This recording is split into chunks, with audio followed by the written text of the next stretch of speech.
Welcome to Deets and Geets, a pop culture podcast bringing you the pop culture happenings, the deets that pique our interest. And the Geets, the music and lyrics that fill up our weeks. I am Star Agni. And I'm LRK. In this episode, White Tiger. Alright. You want to give a synopsis? Sure.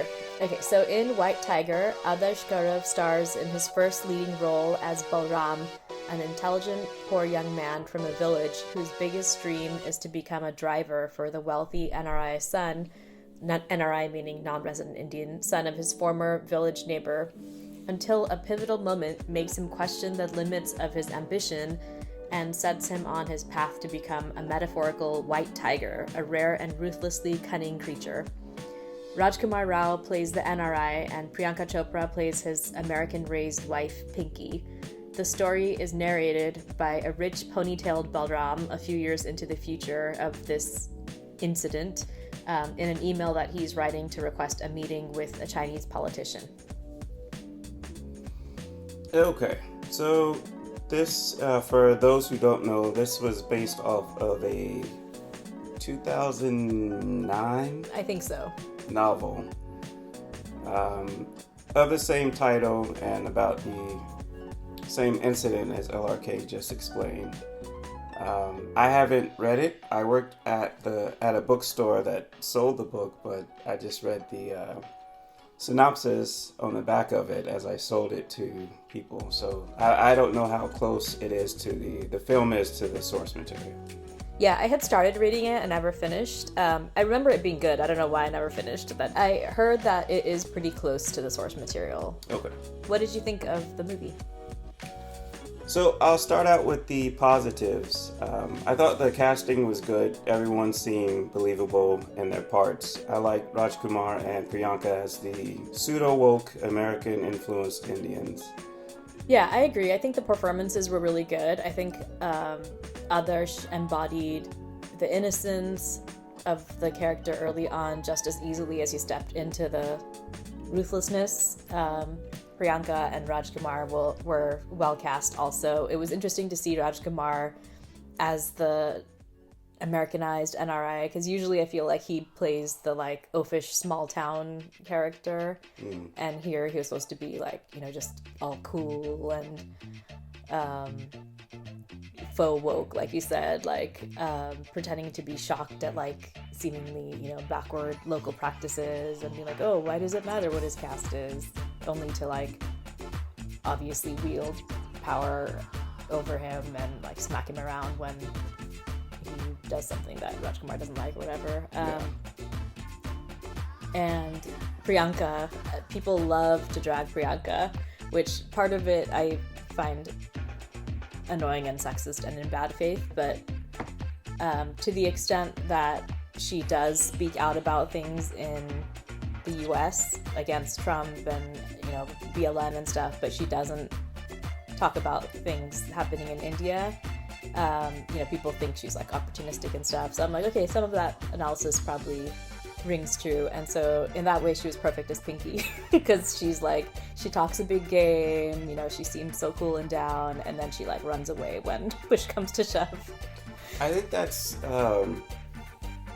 true of a lot of Bollywood stars. Oh, yeah. Yeah. Mm-hmm. I mean, I don't know what kind of baggage or blackmail or who knows what they could face. It's not. I don't know what kind of pressure they face, but some people do speak out, like Swaram Bhaskar.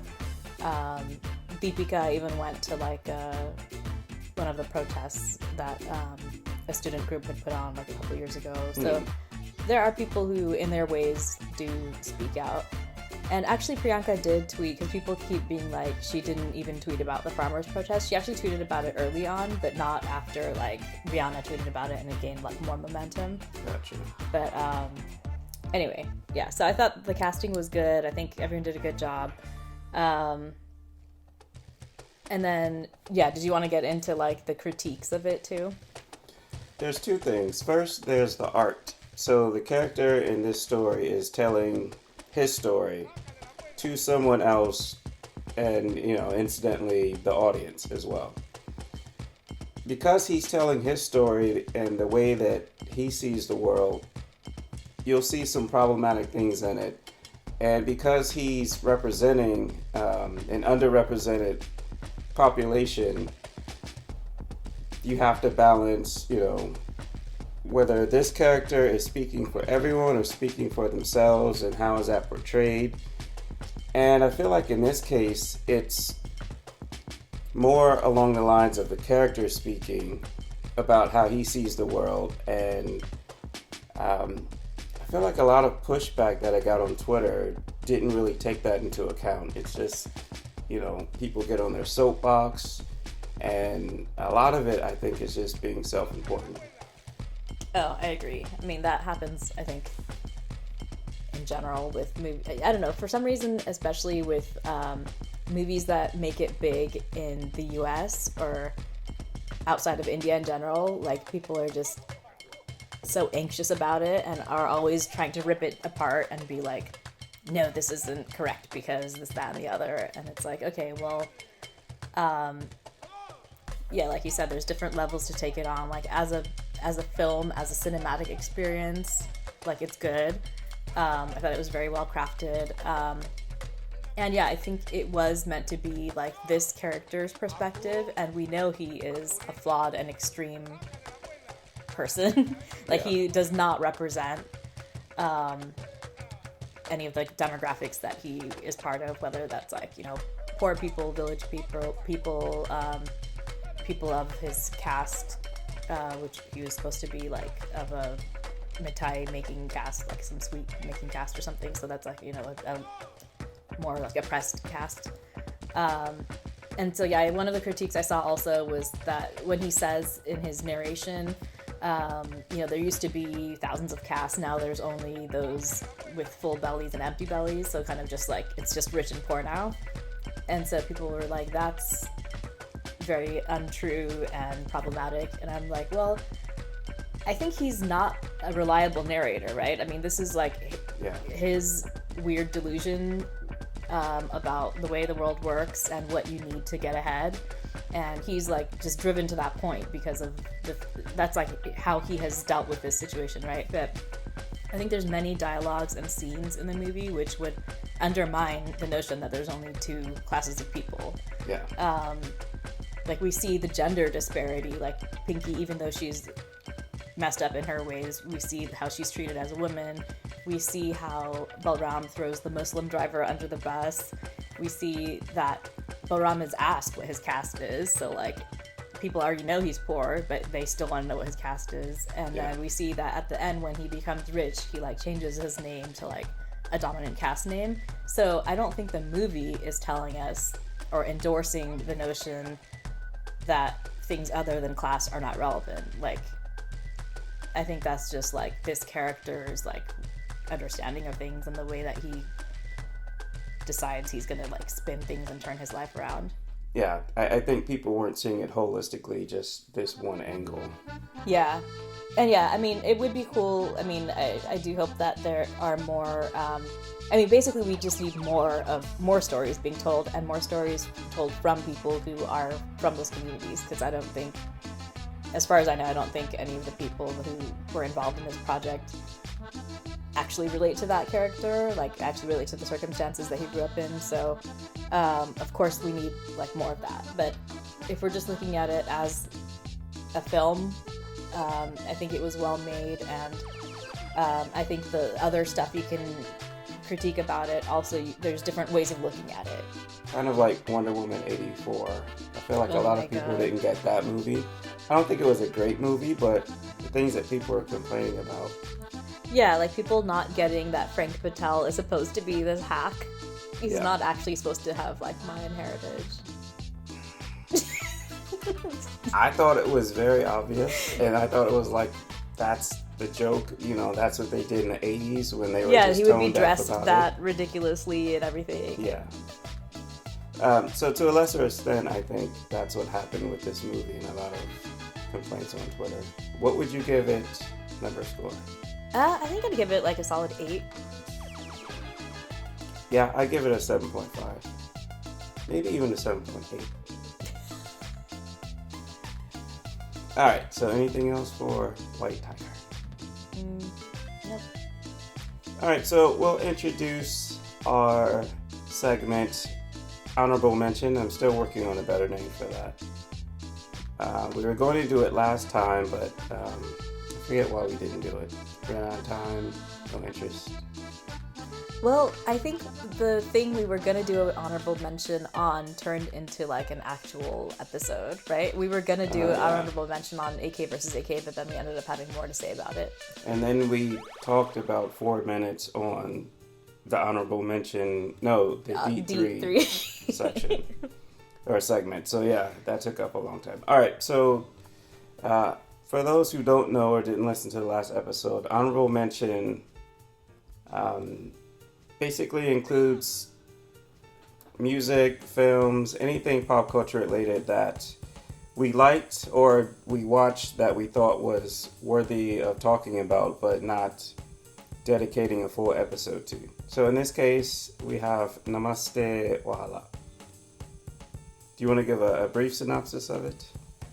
Well, it's basically a Bollywood / Nollywood being Nigerian, crossover rom-com with all the cheesy and outlandish elements like song and dance, male torso coming out of the water, dramatic cymbal and chime music, a theme of parental disapproval, and in that there was a love story between a man of Indian descent and a woman of Nigerian descent.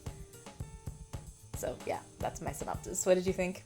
It was enjoyable to see how the two styles blended together and these characters in different cultures, and also the differences, but then the similarities, which I think the film tried to show the audience.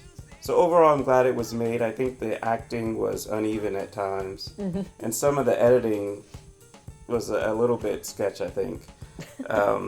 But overall, I think the characters were believable in their roles. I didn't feel like anyone was like forcing anything. So yeah, I liked it overall. I don't think it was necessarily a great movie, so it definitely won't appeal to everyone. Yeah, I totally agree. I mean, I'm totally here for the idea of everything I said as far as it being Bollywood, Nollywood crossover, the cheesy stuff, the fact that it's a like Indian Nigerian love story. I didn't think the execution was like the best. I mean, I don't think it's award worthy or anything, but it was totally a fine just evening of just like, wine and pizza and brownies, just chill and watch it. So I don't think it's much of a spoiler to give away that the families accept the couple in the end. I mean, of course, that's going to happen, right? And the funny thing is that what ultimately reassures them, especially the Indian mother, is that there's patriarchy in both cultures. Yeah. Like, literally, it's like, oh, don't worry, the women here are subject to the same constraints. So that's, like, what warms their hearts in the end. Yeah. And so there's things like that to examine. But, I mean, yeah, it's a fun watch. So what would you give it number score? 6. Yeah. I think I would give it a 6.8. Oh, okay. Yeah. Yeah, I think I'll raise my score to 7. How do you go from a 6 to a 7?